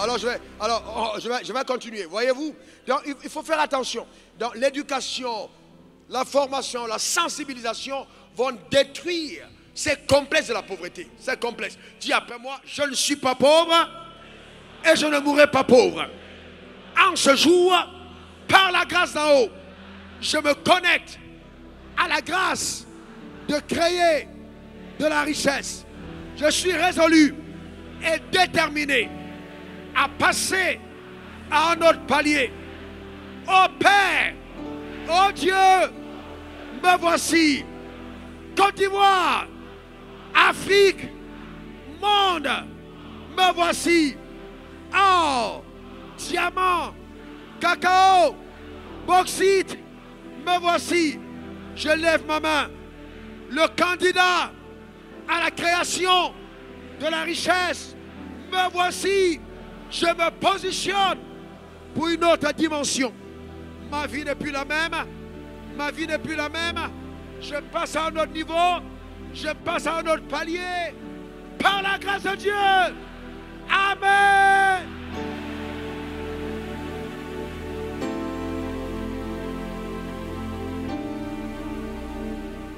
Maintenant, assieds-toi un moment, assieds-toi un moment.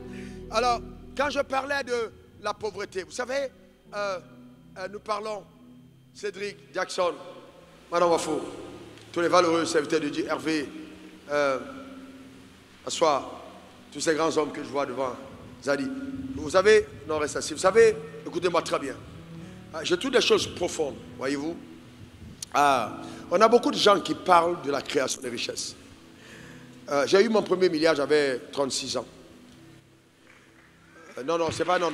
S'il vous plaît, vraiment, devant Dieu, de tout mon être, de tout mon être, je suis vraiment en train de prier afin que, et tous les jours ces derniers temps, afin que ma richesse ne soit pas une pierre d'achoppement pour quelqu'un d'autre. Donc ce n'est pas en fait qu'on me valorise, honnêtement. Je n'ai pas été le meilleur d'entre tous, c'est juste la grâce de Dieu qui m'a localisé. Quand je regarde mon parcours, comment est-ce que j'ai marché avec Dieu, je vous dis la vérité. Même l'enseignement que je vous donne, cela m'a été dicté par Dieu et j'ai dû aller faire des recherches et me rendre compte que certains complexes que Dieu me donnait de mon oreille existaient en psychologie. Je n'avais pas découvert ça avant. Donc c'est pour dire qu'il n'y a que la grâce. Il n'y a que la grâce. Très honnêtement, il n'y a que la grâce. Et si Dieu a pu, et si Dieu travaille avec un homme comme moi, il est possible de travailler avec toi doublement. Vraiment doublement. Donc, maintenant il faut comprendre ceci, Zadi. Écoutez-moi très bien. La pauvreté, écoutez-moi bien, la pauvreté est spirituelle. Donc si vous traitez la question de pauvreté sur le point de vue physique, vous passerez à côté. C'est pour ça que moi, je crois que la Banque mondiale ne pourra jamais éradiquer la pauvreté. C'est impossible. Ils n'ont pas la capacité, ils n'ont pas. Parce que la pauvreté a une racine spirituelle. Donc tout ce qu'ils mettront en marche pour pouvoir éradiquer la pauvreté, ils vont assister le pauvre dans ses complexes de dépendance. Mais jamais sortir véritablement le pauvre de la pauvreté, ça demande un autre process. Et pour certains d'entre nous, parlant dans le contexte où nous sommes dans cette nation, la pauvreté est la conséquence de certaines alliances sataniques. Vous avez dit quoi? La pauvreté est la conséquence de certaines alliances sataniques. Parce que nos parents, nos pères se sont mis dans certaines choses, ils sont entrés dans certaines alliances et la conséquence a été la pauvreté. Et je vais vous dire que quand Dieu a créé l'homme, il n'a pas créé pauvre. Celui qui a été l'auteur de la pauvreté s'appelle le diable. Et comment les gens peuvent-ils sur terre aller appeler au secours le diable pour sortir des problèmes que lui-même il a causés? Comment Satan peut te sortir de la pauvreté dont il a été l'auteur? Ce n'est pas possible, c'est un leurre. C'est un leurre. C'est totalement un leurre. C'est pourquoi moi je pense qu'avoir l'argent n'est pas suffisant pour dire que je suis riche. La richesse va plus loin que ça. Et la pauvreté, c'est une entité spirituelle, une grande entité spirituelle, qui travaille totalement sous la couverture de Mammon. Et qui a avec lui 12 démons. C'est une principauté qui travaille avec 12 types de démons. Et ces démons sont responsables de certains chaos qui sévissent dans la vie de certaines personnes. Comme l'aveuglement spirituel. L'aveuglement. Le fait d'être aveuglé spirituellement. On peut être intellectuellement aveuglé et spirituellement, intellectuellement éclairé, mais spirituellement aveuglé. J'ai vu des intellects, vous n'avez pas vu de gros patrons qui vont aller dans des cases, quelque part au Mali, s'asseoir devant un gars, et paf, on tape des trucs sur sa tête. On dit crie Belelou, il dit Belelou, on dit paf, crie encore Belelou, paf. Et les mêlés, paf. Et puis il est là, allez, danse sur toi-même. Mais vous sentez la limitation. Ça s'appelle l'aveuglement spirituel. Tu es aveuglé. Tu t'en vas chercher Dieu dans une grotte. Et quelqu'un qui n'a pas été capable de sortir sa famille lui-même de la pauvreté te promet qu'il va faire sortir ta famille de là. Ce n'est pas possible. Ce n'est même pas possible du tout. Vous voyez, c'est ça l'aveuglement. L'aveuglement mental. On est aveuglé mentalement. Comment vous pouvez penser que quelqu'un qui, voyez-vous, à 90 ans, vole? C'est mental. C'est un aveuglement mental. Il y a un problème. Ce sont des démons qui sont responsables de ces aveuglements. Le démon de la peur, la paralysie totale, l'impossibilité d'agir, ce sont des démons. Le démon du découragement, ce sont des démons qui travaillent avec l'esprit de peur, avec le démon de la pauvreté, je veux dire. Le démon de la médiocrité, c'est incroyable de voir comment est-ce que les gens sont médiocres. La médiocrité est la conséquence de l'influence de la pauvreté. La médiocrité. Vous entrez dans un bureau de quelqu'un qui est allé même jusqu'à Harvard, qui a eu le diplôme le plus incroyable, mais vous regardez sa chambre, oh là là, c'est une catastrophe. Les sandales sont ici, les trucs sont là-bas, les trucs sont ici, un slip qu'on n'a pas lavé depuis 20 jours, c'est là de l'autre côté. Ouais. Et puis il sort. Et le drame, c'est que vous voyez quelqu'un qui sort d'un petit studio, mais vous voyez sa voiture en bas, mon frère. Vous dites, mais qu'est-ce qu'il y a? Qu'est-ce qui ne va pas dans notre continent? Il y a un sérieux problème. Tout ça, ce sont des démons qui travaillent pour détruire ta vie. Détruire totalement, mais il faut en sortir. La déloyauté. Tu es déloyal envers des personnes qui sont supposées t'aider. Tout ça, ça naît de l'esprit de pauvreté. Quelqu'un qui veut t'aider, tu deviens déloyal envers la personne. Quelqu'un qui t'a tendu la main, Tu vas te tenir maintenant dans ton dos pour commencer à critiquer le patron qui t'a aidé. Alors que tu as fait l'honneur, tu as fait pédale dans 15 sociétés. Lorsque la 16e personne t'a prise et c'est toi qui commences à parler dans son dos. Tu es maudit. Il faut sortir de là. C'est pas normal. C'est pas normal du tout. Et ça, ce sont des problèmes qui sont liés au fait d'être mentalement aveuglé et pauvre quelque part. Il faut que ça s'arrête. Tu vas dans les caisses de la société qui te paye. Après, quand tu attrapes un cancer, tu dis, je ne sais pas d'où ça vient. Tu ne sais pas d'où ça vient. Tu es sérieux que tu ne sais pas d'où ça vient? Est-ce que vous savez que généralement, certaines maladies chroniques et sévères ont pour source et origine du péché? Et que Dieu peut te récompenser de ce vol et de ces mauvaises choses que tu fais par quelque chose qui te cloue au lit pendant 7 ans avant que tu ne meures. Tout se paye sur cette terre. Il faut faire attention. Eh bien, je parlerai des démons d'avarice et tout ça, donc le non-aboutissement. Il y a tellement. Donc il faut sortir de là. Alors maintenant, regardez. On touche un point important. Vous m'avez demandé de continuer. Alors, notez le deuxième complexe, le complexe spirituel. Alors, le complexe spirituel, waouh, c'est un syndrome puissant. Il se manifeste dans le fait d'un détachement excessif des réalités de la vie. J'ai dit quoi? Il se manifeste par un détachement excessif des réalités de la vie. Des réalités, détachement excessif. Le complexe spirituel, détachement excessif. C'est trop, mon frère. Tu ne peux pas vivre comme si tu étais déjà au ciel. Tu es sur la terre. Tu es sur la terre. Et c'est ce complexe spirituel qui nous donne des chants. Oh, quand je vois la bonté de mon Dieu briller sur le toit de ma... Donc, tellement tu n'aimes pas la terre que même pour vivre sur la terre, tu as besoin d'être sur le toit. Et la gloire de Dieu pour toi ne peut pas dépasser ton toit. Il faut que ça reste sur le toit. Alors que le frigo est vide, il n'y a même pas à manger à la maison, mais la gloire de Dieu brille sur le toit de ta maison. C'est un complexe. C'est un complexe. C'est un complexe. Jésus a dit, quand vous priez, dites que ton règne vienne, que ta volonté soit faite sur la terre comme au ciel. Si Dieu t'a oublié sur terre, rien ne prouve qu'il te connaît au ciel. Je reprends. Si Dieu t'a oublié sur terre, rien ne prouve qu'il te connaît au ciel. C'est pas moi qui le dis. Jésus a dit, je suis venu afin que les brebis aient la vie et qu'elles soient dans... Ça veut dire que l'abondance est une preuve irréfutable de l'existence de la vie. Et non le parler en langue. Il n'a pas dit, je suis venu afin que les brebis aient la vie et qu'ils parlent en langue et qu'ils prient. Non, mais qu'ils soient dans l'abondance. Donc l'abondance devient une conséquence de la vie. En d'autres termes, Dieu t'a donné la vie pour que tu retrouves les standards qui doivent être les tiens sur terre. Il ne faut pas avoir de complexe excessif. Et c'est comme ça donc que, voyez-vous, se bâtit une économie de la pauvreté. J'ai dit quoi? Économie de la pauvreté qui naît de ce complexe. Ah ouais. Les gars, vous savez, les Blancs nous ont fait tellement de tort. Et les chrétiens nous ont fait tellement de tort. Bon, toute personne qui ne supporte pas notre leader, bien on doit le tuer. Parce que c'est eux qui sont responsables de nos malheurs. D'ailleurs, si tu meurs maintenant, quand tu vas aller au ciel, tu vas rencontrer cette vierge. Tu auras cette vierge et ta récompense sera grande parce que tu seras un grand martyr. Vous savez quoi? Ça, c'est l'économie de la pauvreté.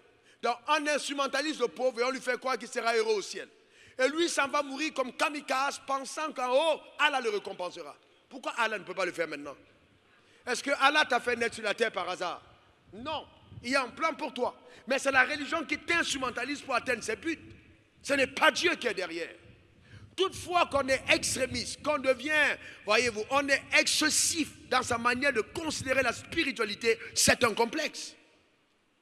Personne ne résout ses problèmes sur terre simplement en priant. On est venu ici parce qu'on a payé le transport.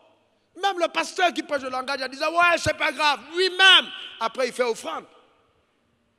Donc, si ce n'était pas grave, ne faisons plus d'offrande. Vous voyez, il y a tellement de complexes que les gens développent qui sont terribles.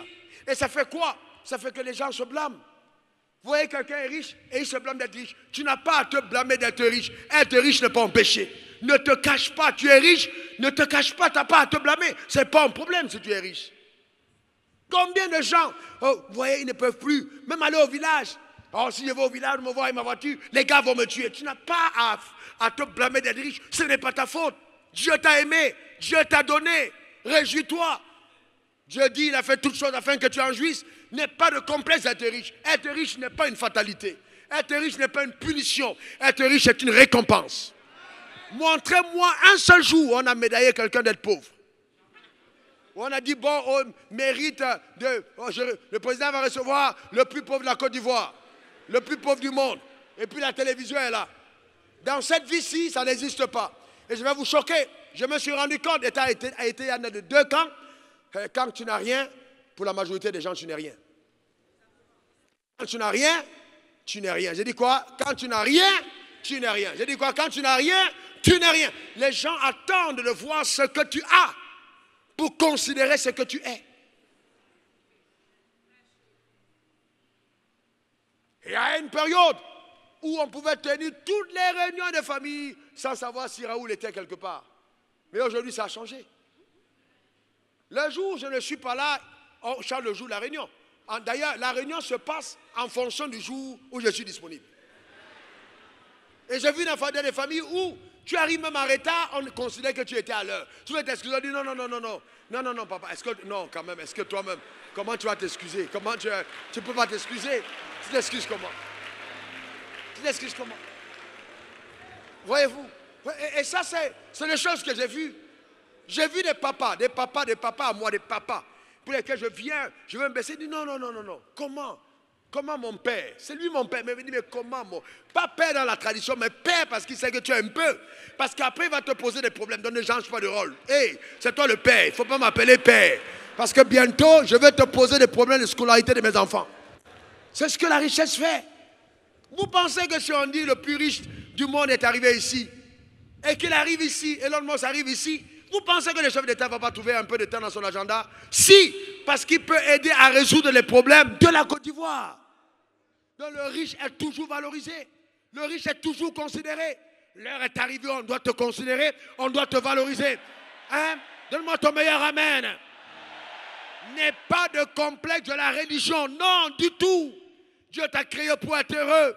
Il dit qu'il a fait toutes choses afin que tu en jouisses. Je déclare établi, en vertu des pouvoirs qui me sont souverainement conférés, que la saison de la jouissance de la grâce est ton partage et ta portion dans le nom suprême de Jésus. Donne-moi ton meilleur amen. Dis encore amen. Une troisième fois amen. Que cela t'arrive, que cela t'arrive, que cela t'arrive, que cela t'arrive. Amen. Je parlais comme ça un jour. Et il y a un jeune homme qui était dans la salle et j'ai dit, de par la grâce que je transporte, j'ai dit, il y a quelqu'un ici qui va acheter, qui va avoir une société sans avoir payé un centime. Et il a dit amen. Il a dit amen. Il a juste dit amen. Il a couru vers l'hôtel. Il est venu déposer une sémence. Comme certains l'ont fait tout à l'heure, il est parti à sa place. Quelque temps après, il y a eu des troubles en Côte d'Ivoire et ses patrons lui ont donné la société qu'il a commencé à diriger, qui est devenue multinationale. Il n'a pas acheté la société, on lui a donné gratuitement. Est-ce que tu sais que Dieu est capable de créer des troubles dans ton village pour te donner, d'avoir la position? Dieu est capable de le faire, il est capable de le faire. Donc quand je déclare des paroles, crois-le, le surnaturel gouverne le naturel. Reçois la faveur, reçois la faveur, reçois la faveur. Que cela soit ton partage, que cela soit ta portion, que cela soit ton héritage. Donne-moi ton meilleur amen. Dis encore amen. C'est ce que Dieu est capable de faire. C'est un Dieu puissant. Un jeune homme au Bénin, à une rencontre comme celle-ci, depuis que Dieu m'a demandé de parler à la société, pas à l'église, à la société, sa création de richesse. Il s'est jeté devant l'autel. J'ai vu qu'il était en train de parler devant l'autel. Et je lui ai dit au jeune homme, pendant qu'il était devant l'autel, que je vois une accélération sur ta vie. L'année prochaine, quand je suis revenu, ce gars avait fait un pas incroyable. Il était devenu un grand propriétaire terrien. Les choses s'étaient ouvertes pour lui par la manifestation du surnaturel. Donc même si je dis de ne pas avoir le complet du spirituel, voyez-vous, il faut vraiment comprendre que la puissance spirituelle est capable de faire des choses incroyables. Maintenant, ne sois pas complexé. Il faut épouser le bon sens. La puissance de Dieu peut t'aider. Et cette réunion est là pour que la puissance de Dieu t'aide. Reçois une touche de la grâce. Ta manière de dire amen m'embête. Donc, voilà, réjouis-toi simplement. Dieu ne t'a pas oublié, il fera avec toi des choses particulières. Il propulsera ta vie à une autre dimension. Il t'amènera à un autre niveau. Il dit, bien-aimé, mon souhait c'est que tu prospères à tous égards et sois en bonne santé comme prospère l'état de ton âme. Je vois ta société sur des roues en train de pousser à une autre dimension. Je vois quelqu'un d'autre décoller à un autre niveau par la grâce de Dieu, par la puissance en haut, dans le nom suprême de Jésus. Ah oui, Dieu est puissant, Dieu est extraordinaire. Dieu est puissant, il n'a pas changé, il le fera dans ta vie. Amen. Je te vois comme le futur grand provisionnaire de ton assemblée. Je te vois comme le notable de ton village. Je te vois en train d'être repositionné par la puissance en haut. N'est pas un complexe excessif. La vie spirituelle est là pour t'aider à vivre mieux aussi matériellement et socialement. N'est pas un complexe excessif. Je veux dire, je vois quelqu'un qui passe de 3 chiffres à 4 chiffres. Quelqu'un qui passe de 4 chiffres à 5 chiffres. Quelqu'un qui quitte de 5 chiffres à 6 chiffres. Je vois quelqu'un qui arrive à la zone de 7 et 8 chiffres. Dieu est en train de créer par ce mouvement prophétique, j'ai vu dans la prière, un déploiement pour une autre dimension. À l'heure où je parle, les cordages sont en train d'être tirés.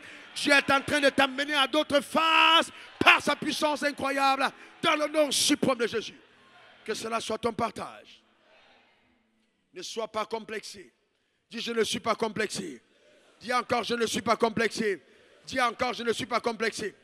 À cette saison de ce mouvement vers l'autel, je prophétise sur la vie des hommes et des femmes qui sont à cet endroit. Que la grâce que je transporte et qui m'a été mise pour impacter ta vie influence ta destinée. Que la grâce qui repose sur les personnes qui sont présentes ici te soit impactée dans le nom suprême de Jésus. Que l'onction corporative crée une révolution dans ta vie. Les rêves que Dieu a mis en toi arrivent à démonstration par le pouvoir élevé d'en haut dans le nom suprême de Jésus. Il est temps pour toi de passer à un autre niveau. Les barrières sont renversées. Les limitations sont ôtées. Les sorts et les malédictions sont vaincus. La liberté est ton partage. Tu n'es pas venu sur terre accompagner les autres. Reçois cette impactation par le pouvoir d'en haut dans le nom suprême de Jésus. Une grâce excellente et particulière. Ta vie est un miracle. Ta vie est un miracle. Ta vie est un miracle. On racontera ton histoire. Dans Fraternité Matin, sur Internet, on parlera de toi. Dans ton village, je te rends immortel. Ta vie crée un chamboulement. Par ta vie, la pauvreté est rétablie, est totalement détruite et la richesse rétablie dans le nom suprême de Jésus. Reçois cette grâce, reçois-la, reçois-la. Reçois-la maintenant, reçois-la pleinement. Reçois-la totalement, reçois-la totalement. Reçois-la entièrement, reçois-la totalement par la puissance en haut. Que cela soit ton partage. Que la main de Dieu soit agissante en ton égard. Aucun complexe, aucun complexe, aucun complexe, aucun complexe, par sa grâce, aucun complexe. Merci Seigneur pour ta fidélité.